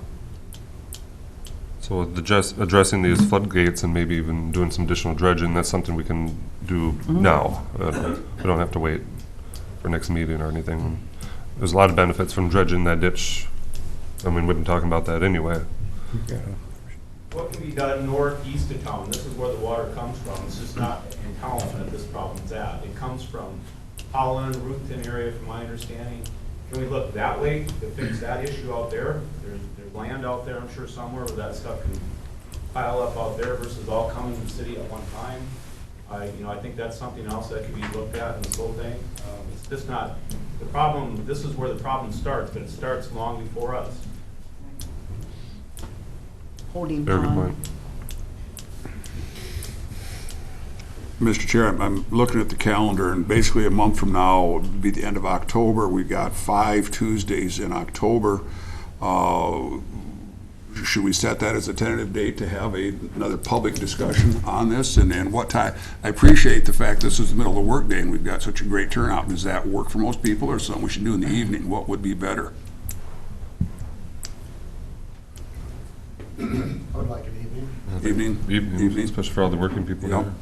Well, then I guess I'll put it in the form of a motion that we set October 29th at 7 o'clock for a public meeting, and give us a chance to gather some information, find out what we can do. We certainly can contact the people up in Marshall, see what they're at, what they have found. We're not going to have any magic answers in a month, but give us a chance to kind of get ourselves organized here a little bit and facilitate us working together as a team on this. It's a huge problem. It's going to take cooperation. You better include the city in this meeting as well. Well, absolutely. Yep. And see if we can get some information from the state, DOT, DNR, see just where we're at, what we can do. Find out who actually put these gates in, who owns the gates, some answers that we just don't have here now. Pretty good idea. So I'll make that in the form of a motion that we set October 29th at 7 o'clock. We'll probably need more. Should we go in the community room next door? Would that give us more room, do you suppose? Sure. Yeah. Okay. Yeah, that'd be fine. I'll second.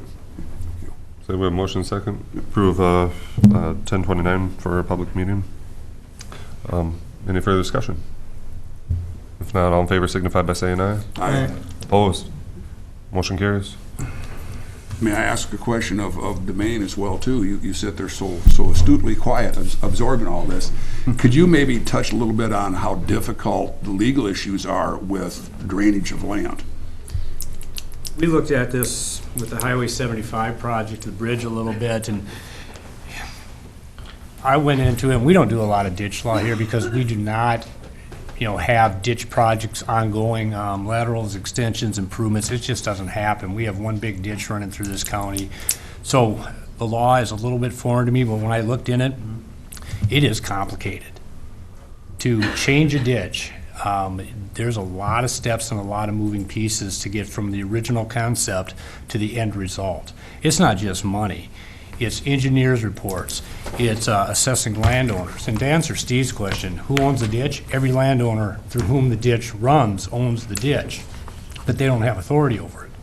The authority is controlled by the ditch authority as to who can do what with that, because it's a public, it's basically like streets and highways. It's a public benefit. So we could do a lot of work, legal-wise to try to get everything here, but as everybody's touched upon, you have a lot more players involved here in trying to do a ditch project. Like if we just did a 2-mile extension out in the country, there we have a variety of landowners that we're dealing with that will be assessed for that improvement.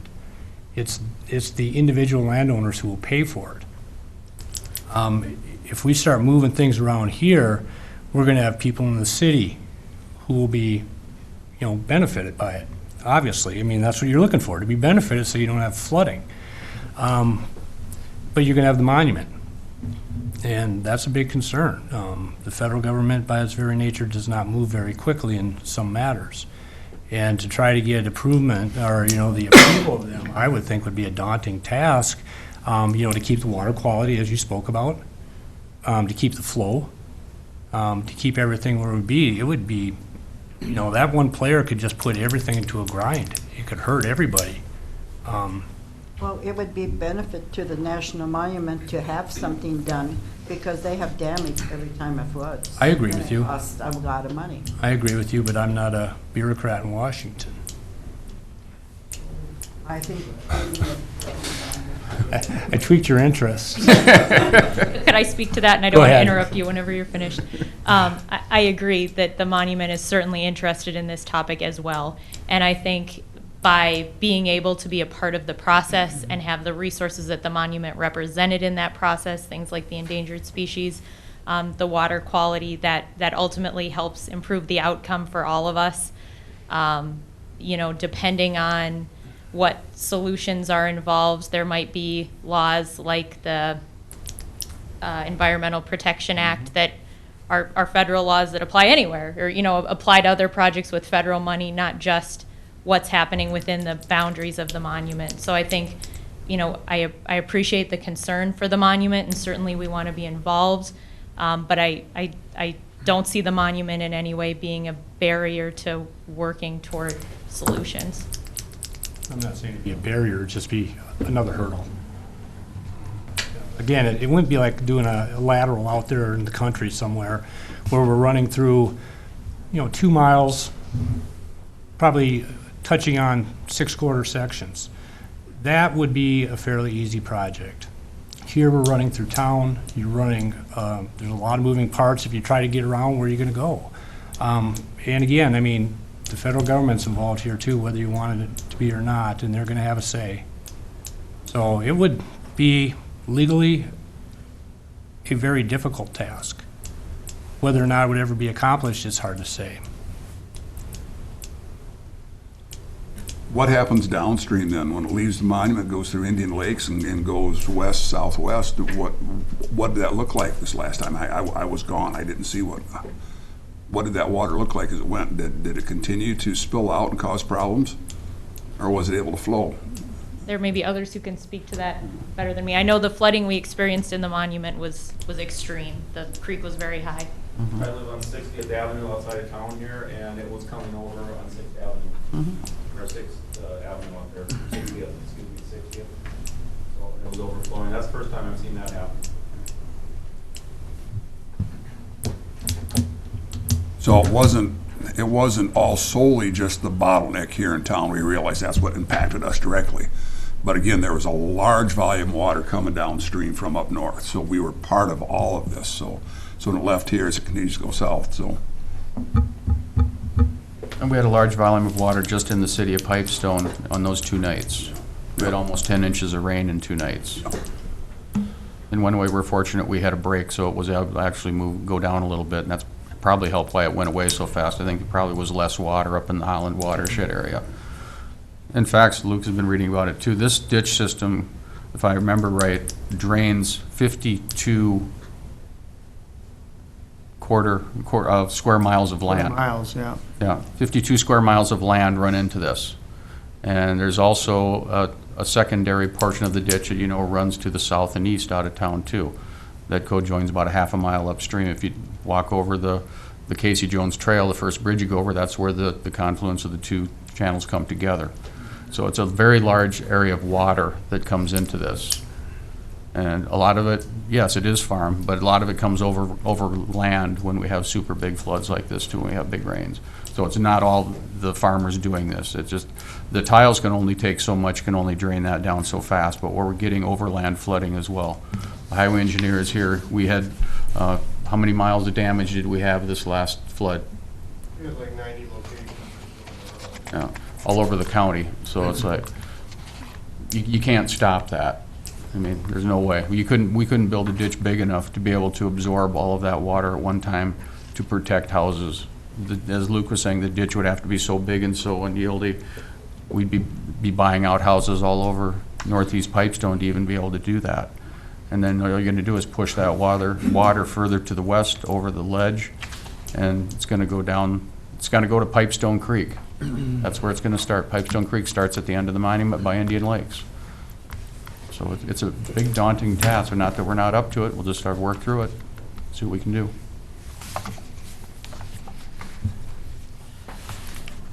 There must have been a problem there before this was all built, because they wouldn't have built the ditch if there wasn't some issues from water running off to the west of Holland, between Holland and Pipestone. To the south, the Rock River takes a lot of the water through Edgerton and goes on down to Rock Rapids, and that was, you know, that floods too, and it floods all over the place. It isn't just here. Everybody's got the problem when it rains that much. But, apparently the engineers thought at the time the ditch was going to be the answer, but it brings more water to your part of town, so through that area. But obviously, it's a global issue, as we all know. The reports we're hearing out of Houston, Texas. Could you imagine 45 inches of rain instead of 10 inches of rain? It's daunting. there any more public comment? Well, the ditch committee should go out and look at the ditch as soon as possible and check out those, talk to the city and get the gates thing figured out if they're working properly first of all, and then go ahead with this meeting and see what. Hopefully have a lot more to bring back on the 29th then. And I think you need to get a hold of the governor or the senators or whoever and have them come and take a look. Won't hurt to ask.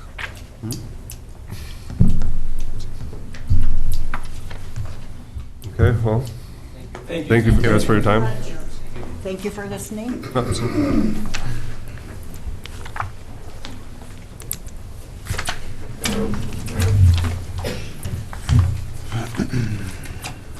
All right, next up on the agenda, we have the Adopt 2020 preliminary levy. Set truth and taxation meeting date and time.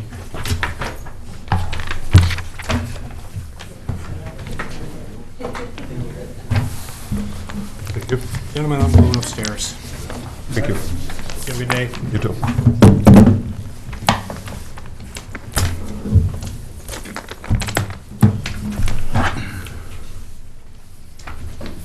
Mr. Chair, do we have time to take maybe just a brief 5-minute recess?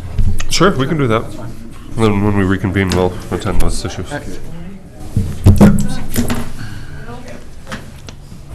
Should be here any minute too. Okay, we'll reconvene the meeting. We have Travis Winter of Bolton Mink here.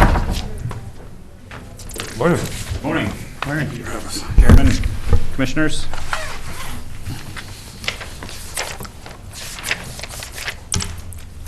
So, Central School demo. There was a few other asbestos-containing materials that have been discovered that will need to be addressed out there. And the contractor is willing to work with us in the same manner that we did the first change order for the unknown quantity of asbestos material. Basically, he'll do the removal on a basis where he just gets paid per ton of what gets hauled to the landfill. So I guess he's working with us in the best way I feel that he can to just do what's fair and charge for what's taken out versus trying to come up with a quantity ahead of time and pad the number. So, Mr. Chair, maybe help a little clarification too. We understand where we're at, but for those that don't, as the contractor started taking out the floor, then we know that there was the tunnels, and the tunnels had asbestos pipe in them that had been abated long before. But this is the laterals that came out of the tunnels that were buried in the floor that we didn't know that were there. So that's where this unexpected stuff came from. yeah, there's actually 3 different cases here that we're looking at. One is those pipes that came from below ground where it was abated where we could see them or they were clean.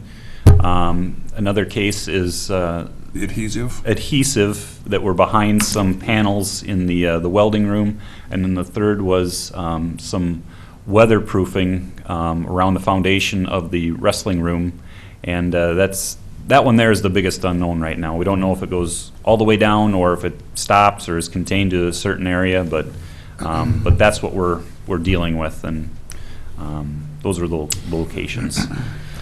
In addition to that, there was some debris and rubble, essentially garbage, that was found. We believe it was below a floor, and we believe it was remains from the 1900 building that when it burnt, they just pushed some of that stuff in for fill. So it's not suitable for being fill. We need to separate it, remove it, properly dispose of it. That item, the contractor has, we've negotiated giving them some dirt in exchange for taking care of that for us. If I may add comment to that as well too. So in essence, because of this unknown rubble that was there, he's got a large quantity of rubble now to dispose of. So it really has increased his workload. So this kind of ties in also we're talking about having to extend his deadline on this. Because he can't just leave that, obviously. He has to process it, or he has to pay to have a landfill. Obviously, it's more economical to process it. So he's figured, from what Dave has been telling Steve and I in the building committee, that it's looking like probably another maybe 3-4 weeks worth of processing. And that's unknown too, because he still hasn't gotten all of that floor up. And as that property drops off to the south there, where it's grass now, there could very well be more rubble there. But that's when we had proposed to him this concept, because he needs black dirt, that we had black dirt from the spoils that we've got. And so it's a zero cost for us, and it helps him because he doesn't have to buy black dirt to finish it. So Dave was very agreeable to go along with this, but just wanted to explain some of that. Yeah, like you said, the landfill, to do that would have been extremely expensive. It would have been quicker, obviously, but to process it and sort it takes more time, but it's going to be the most cost-effective option here. And along with that, we're looking at the bottom thing he's got in there is extending the contract 90 days out to December 20th as part of that too, as part of the change order here as well. Mr. Chair, would you like to address that question now? If so, I'll go ahead and make the motion and we do extend another 90 days. Okay. I'll second that. Okay. We have a motion second to extend the contract 90 days. Further discussion? And again, just for clarification, this is well justified because, again, of this extra debris and obviously the weather as well too. So I feel very, very justified in granting this. Yep. Okay. Luke? I guess I'm struggling with the time extension. I mean, we gave a 90-day extension already to take into account the weather and the extra materials. It seems like things have kind of slowed down or at least are dragging on. I mean, he kind of knew from the beginning what the time frame was, and yet it seems like we've been pretty generous with the time thus far. I mean, even whether he gets a time extension or not, I kind of question at this point, will he be done before winter? I think that's a good question because we don't know what the winter's gonna bring either. Right, or when it starts. So I do feel that he's doing a good job with the recycling of the products, and he hasn't been creating a problem in the community as far as noise and dust and stuff, and frankly, I don't care when it gets done anyway. We don't have any other thing to go on. We're not building anything there next spring or anything anyway at this point, so, I agree with you. But at the same time, I would vote to go ahead and give him another 90 days. So I've talked to a lot of the neighbors around, and they haven't been bothered by the noise. That helps a lot in the anything. community, but. And they appreciate how clean his approach has been. I've only heard a lot of positives. Well, and also point out, the perception, nothing's going on there. Well, that's because nobody could see what was going on because he had the outside perimeter walls up. That was the whole idea. They don't understand the intricacies of what he's doing inside. They're going through this. Right. And again, now he's got 2 buildings worth of debris to get rid of, for rubble, because that other whole building was still there. So that really, to my mind, justifies the extension. It really does. You think the whole building was there? Sure. Yep, from those pictures that we had and so forth, showing all that debris underneath there, that old milk house. Whatever type. didn't burn. Yep. How far down does it go then? From where the floor was in the main hallway that ran on the east side of the auditorium, that ran north and south. Right. You can see down probably 6-7 feet worth of rubble in there. They had dug down to get their footings, and then all the rubble went in there, and then they poured their new concrete on top of that. So. Yeah, and that's, and Dave's committed. He's expressed that he's not going to leave the site. He thinks he can get it done sooner than that, but there's just so many unknowns with that quantity of rubble, and he's committed to staying and getting it done, and he wants to get out of here as quick as he can as well, so. But I also want to, again, assure the public that even though you can't see the progress from the outside, progress is going forward. Now they're starting to get on that south wall. They're moving the walls Those south walls are coming down now. Yep. So. Yep. The public needs to remember too, this is a huge building. It is. And you just can't pick it up and haul it away. And what he's doing is the right way to do it. It's the legal way to do it, and it takes time to do it. Whatever he was thinking when he did it, first going to be done in June, maybe that was entirely too optimistic. But remember too, he didn't get to mobilize until after road restrictions came down, which was almost end of May, if I remember correctly. And so it really slowed him down that way too. We've had rain, but he has been working diligently. They are there all the time, every day. They're there. I mean, They're again, the plowing bid through that this he stuff gave as us- best they can, and they've hit a lot of snags and roadblocks going through this thing too, with that different sizes of years of building and different construction methods, and the asbestos we found. I mean, this is a daunting project, and it's, you know. And he's It's pumped a huge. few gallons of water out of there. Oh, yeah. Yes, he has. Yep. And the bid that he gave us still, we're an outstanding Yeah, price for we're- this. We're still doing very well, so. And further remember too, that this project won't be finalized out. We'll still have a retainage there until it's done to satisfaction with the fill and everything done. So if it doesn't happen this winter, he'll be back in the spring to get it done, till we final the project out. So he won't be paid in full until it's done. And That's we the never law. know when freeze up is gonna be. We don't know. So, you know, even if he gets the building completely down, he's still gonna have some grading, some landscaping, some seeding to done. So obviously, this is gonna get drug out a little bit as well, And too. trees, So, too. Trees. Trees yep. gotta be removed too, yeah, so. All right, we do have a question in the any further discussion? Okay, if not, all in favor signify by saying aye. Aye. Opposed? Aye. Motion carries. Thank you. All right, thank you. Did anybody else have any more questions for Travis? Maybe while Travis is here too, do you want to address the overages on your side too? As I saw we got a letter from Bolton Mink. Yeah. As we've progressed with construction and had a number of change orders processed, and there have been also a lot of questions with some of the findings that we've had, and some have been determined to be included in the reporting and inspections that were done ahead of time.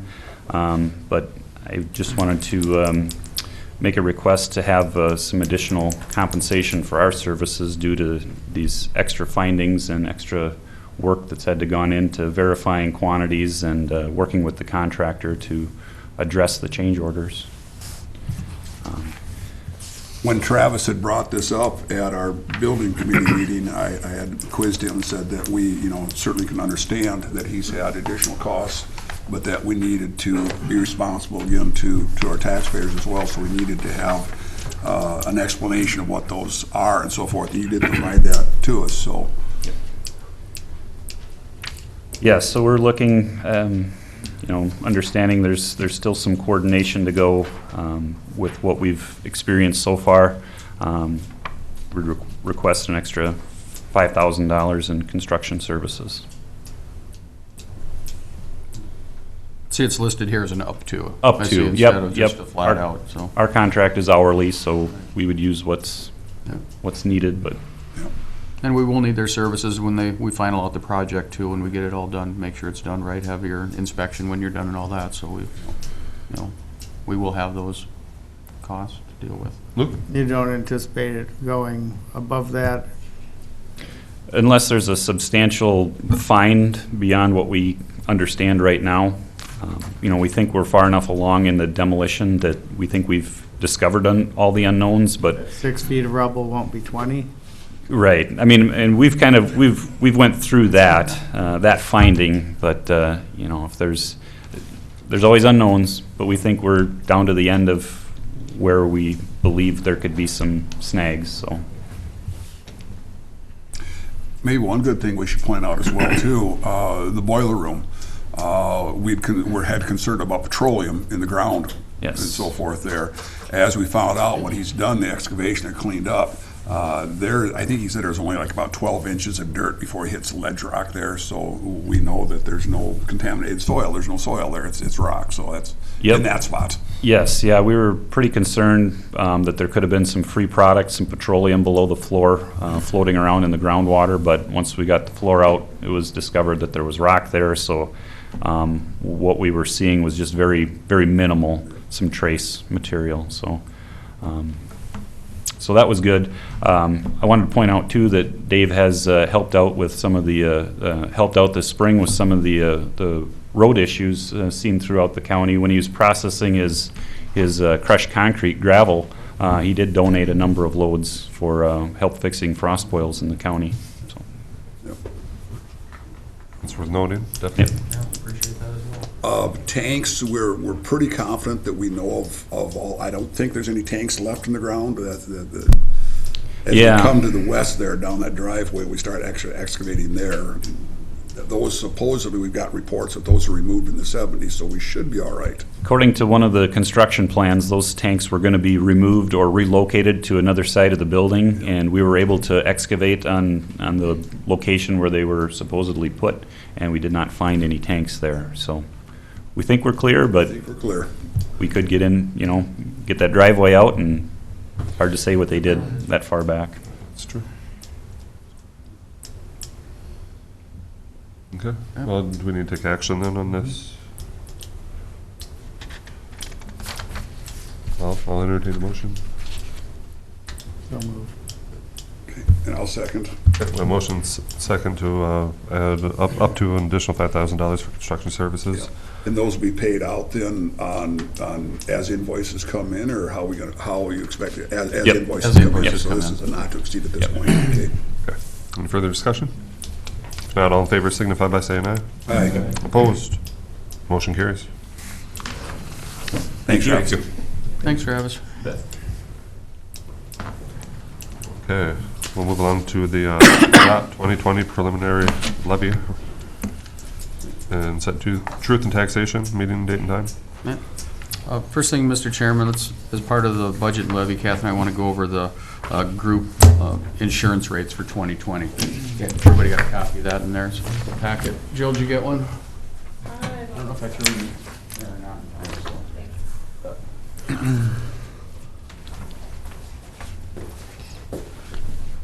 So the insurance committee met about 2 weeks ago now, and originally in the budget, I had requested that the department heads put in a 3.5% increase for 2020.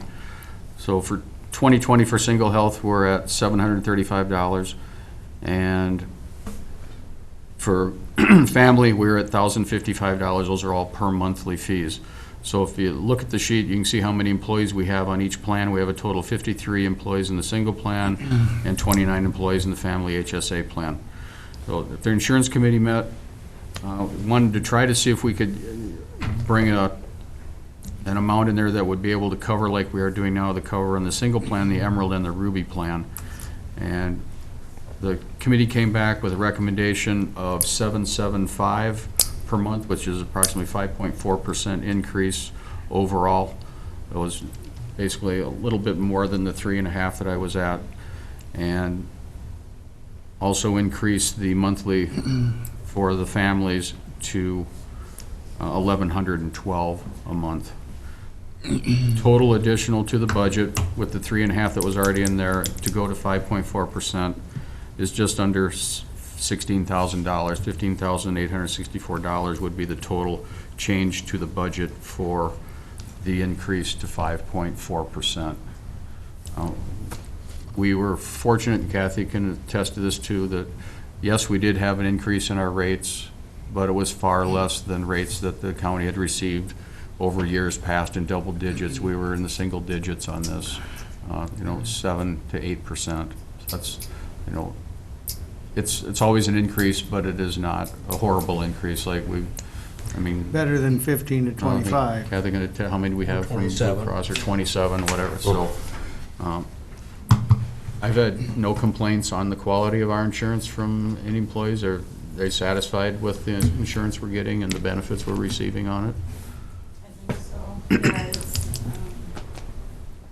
there's always gonna be stuff that comes up that people aren't happy with insurance, because they think things should be covered one way and they're Right. not. But, I think that overall employees are happy with this plan, and really like the HSA money built in to the contributions. I don't think there was any negative comments at the insurance meeting about coverage or No. prime license or anything like that. So, That's good. So that would be the recommendation to the board to approve the 5.4%, so $775 per month for single and $1,112 per month for family coverage. That would be an additional increase of $15,864, and I did put that in the preliminary budget with that amount in there. I put it into the non-departmental as a place saver for now, and then if this gets approved, I'll go work it into each individual department budget after we're done, before the full levy is done, final levy is done in December. So that would be the recommendation for the board to consider. Mr. Chair, I'd move for approval. Second. Motion second. Any further discussion? Not all in favor, signify by saying aye. Aye. Opposed? Motion carries. Thank you for that. Next item then would be on the levy and the budget itself. We originally were working through a 3.5% levy increase. We did some changing. I worked with Commissioner Johnson on some of these things. And we got it down to about 3.5. But building committee met last week after we had the rain event, and our buildings are showing their age. I have a full list of where we received water in the buildings, and we have issues with our roof work and we're going to need some money next year. So as a placeholder, I know that Commissioner Johnson had asked that we change the 111 account buildings and plant and use 50,000 of reserve spending on that. But I put that back in there and then added another 70,000 to that, so it would be 120,000. So instead of doing it out of that, so that brought us up with that one fell swoop to 5.23. I'm going to recommend that the board approve 5.23 as the preliminary levy. This will give the building committee and the commissioners time as we analyze what costs are going to be for next year to hopefully pare that down. But we need to start someplace. We've got leaks on both sides of the west and east side of the buildings. The roof needs to be replaced. We've got shingles that have blown off on the north side. You did some research on the age of the roof, and you found... Age of the roof, Wayne reported that it was done in 97. Yep. So we're due. Due Yep. years. We're way past due. Wow. And actually, there's a few shingles out front. They're getting pretty brittle, so we got to have a roof on the building. And we've got gutter work needs to be done. We had water infiltration on both the east and west side and the court levels. So we've got, Les had Edison do a drone flight around it, and we found some areas that look like they're rusted through up in the eaves and gutters up on top too. This building needs some work too. Tuck pointing has gone between the windows on the window ledges. There's nothing left there. We've got areas up on top where the cinder block is, like the back wall here, there's no grout left in it. You can see daylight through it. So we've got some water issues going on here. And some of The that roof rock itself actually is eroded. intact, so we've got a good roof. The membrane. The membrane and the rocks are fine here, but we've got areas. Kathy gets water every time it rains down her wall and blows out the ceiling tile too. And this time is the first time we've ever gotten water in the community room. And then we had water in the phone room back there. As an emergency, take care of that. We put in a sump pump in the pit in the boiler room, and Head Stout even come in and do that last week. So we have an automatic pump in there now, because the day of the flood, that thing was almost to the floor level, full. So we're trying to do some things on our own right away, but the roof issues and the building issues. Now, are the gutters being done, has that already been bid out or whatever? No, we haven't done any bidding on any of the gutter work at all yet. So we're still trying to figure out where the problem is. We really need somebody to get up there with a sky lift or whatever you call it, to really get in there and start looking at it, get some pictures on it, and see where we actually need to be, how much we need to do on the gutters. And a lot of these are old. This tin is very old around that, and if we're rusting through. And one of the challenges in is finding a competent contractor that can take care of a project this size, this scope, not just any roofer Absolutely. can do it. So it's. So we had the leaks. We also had water in Jeff Arndt's area in the northeast area probation. That's a constant issue we've got there due to bad drainage. Community room, electrical boxes were done. Kathy's clock tower floor was wet again up on top. So we had this 10 inches of rain didn't do us any favors, but it also showed where our problems are, which they came up. So now we can start to address them. I talked with Edison here.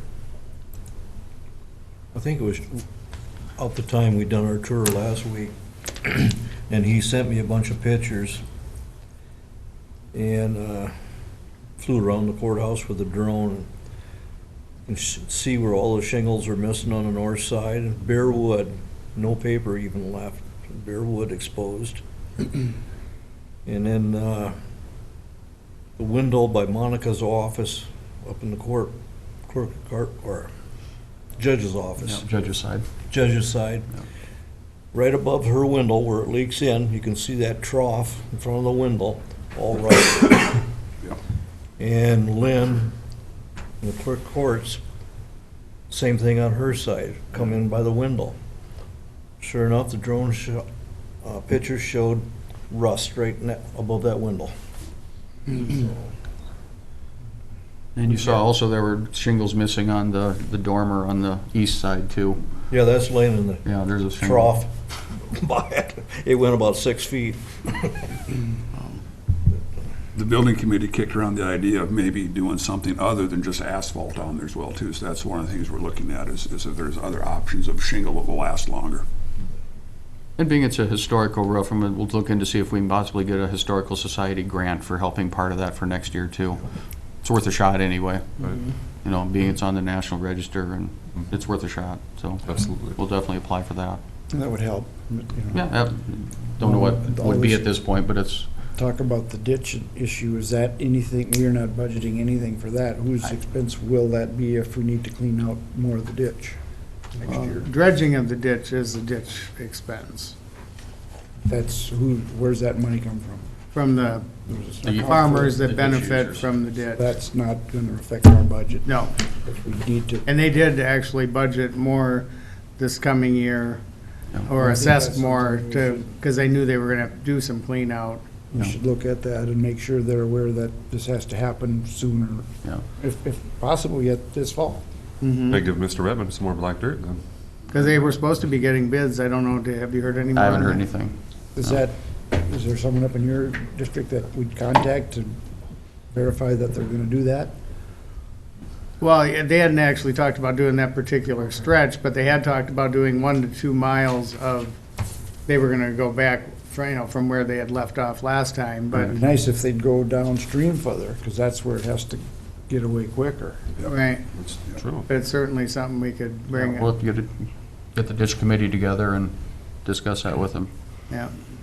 Because as far as doing it this year, At least but it doesn't affect our budget then, so. No. no, not at this point, no. That's, as far as budgeting for any work on the flooding issues, I think we should hold off on that till we know what's going on. You mentioned the ditch committee, and then obviously we're going to want them here when we have the public Absolutely. information on too, because they're going to be a good resource for us. And For sure. I think the city should be an equal partner in this. Right. meeting. I don't think the county should necessarily take the lead and step up and say, we're gonna take care of it here. I think the city should definitely be, I think it's their problem. Well, The water comes from, right, and Domain and Luke are absolutely correct, that if we do anything to the ditch, the farmers that benefit from the ditch pay it.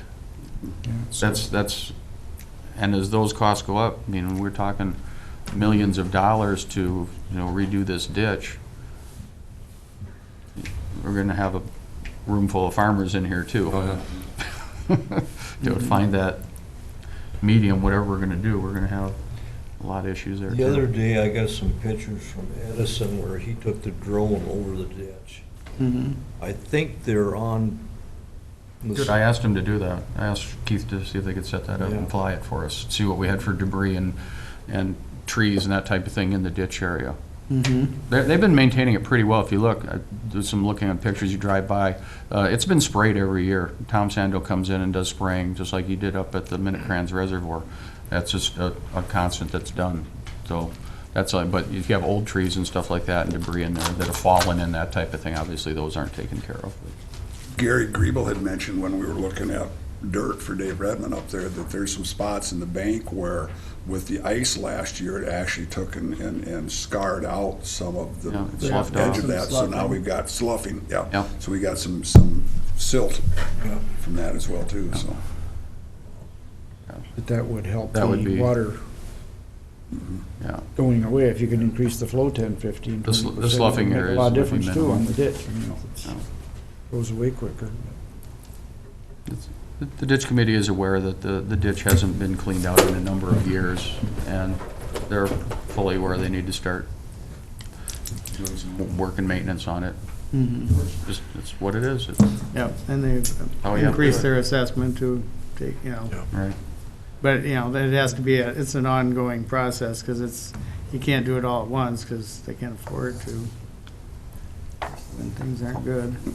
But then when you don't go for years and don't do a lot, you pay for it later. Right, yep. Pay me now or pay me later, right? You're gonna pay I me like more the later. I like the 3.5% a lot better, but I guess. Oh, I do if too. we We have got- to we go to gotta start 5.23 someplace. for a preliminary, and it is preliminary, I would make a Right. motion to approve that. Second. Good, well, motion second to adopt the preliminary levy. Any further discussion? I guess just a question of clarification. It's again, it's preliminary, so it's not set until November. December. December, okay. And there's still other items in the various accounts that we have not acted on. This is Correct. preliminary. Okay. All right, you may choose to rediscuss your commissioner's salaries, that type of thing. We have other things in there too, but pretty much what really changed the 3.5 to 523 is exactly what I told you. Maintenance. I put $120,000 back into it for building maintenance, and that bounced it up. So you figure 1% of our levy, it's pretty easy to figure. $69,248 is about 1%. So just under 70,000 is 1% of levy, 1%. So that's why we bounced it up a little bit. Any further discussion? If not, all in favor signify by saying aye. Aye. Opposed? Motion carries. And last thing, Mr. Chairman, I have on this is request a motion from the board to set Monday night, December 2nd, 7 PM for the annual Truth and Taxation meeting, as we will not be here the next week where we'd have our normal meeting because of the AMC conference. So, and along with that, I'm going to recommend we need to do that today, but have a special meeting on Tuesday, December 3rd, so we can get our at least have a meeting before the end of the month. So it's going to be a little iffy on getting bills paid, but we'll get it done. 7 o'clock on the 2nd? 7 PM, December 2nd, down here for TNT meeting. Do you need action on that? I need a motion and a second Mr. on Chair, I that. move that we set Monday, December 2nd at 7 o'clock for a truth and taxation meeting. Second. Okay, we have a motion second. Is there any further discussion? If not, all in favor signify by saying aye. Aye. Opposed? Motion carries. Now, Steve, on the 3rd, that's 9 o'clock in the morning? Yeah, I think we just, We discussed about moving the December meetings up because of Christmas. Are we going to have another meeting on the 17th then? Yeah, on the 17th, and we already Not the said. 10th. Right, on the 10th will be an Be the AMC. 3rd and the 17th. Good, that's fine. Just Yep, correct me. Is that what you had? Yep. Okay. We're doing 3rd and PCMC 17th. that same day Because too, you- right? Board Yeah, had on the mentioned instead of 17th. trying to do it. Christmas. Correct. Okay. So we'll be approving commissioner warrants on the 17th then, so we can get our bills paid. That's right. So we're just 10th going to go is first out. and third instead of second and fourth, basically. And then we'll talk about the plan ops meeting with Barb. Yep. But that doesn't matter, we can do it either time, really, but whatever. We're Have it on the AMC. 9th. Or if you're going to be on to AMC, then you won't get that. See here. Yep, okay.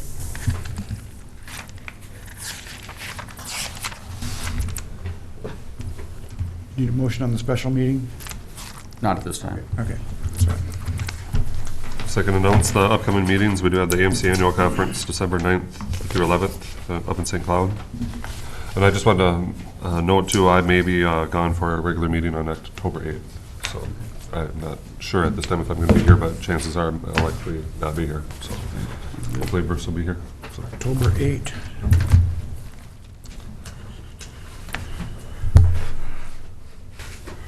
Yep, I'll be here. Just another question before we leave. Would it be prudent to have a couple of commissioners assigned to this ditch task force, flooding task force, whatever you want to call it?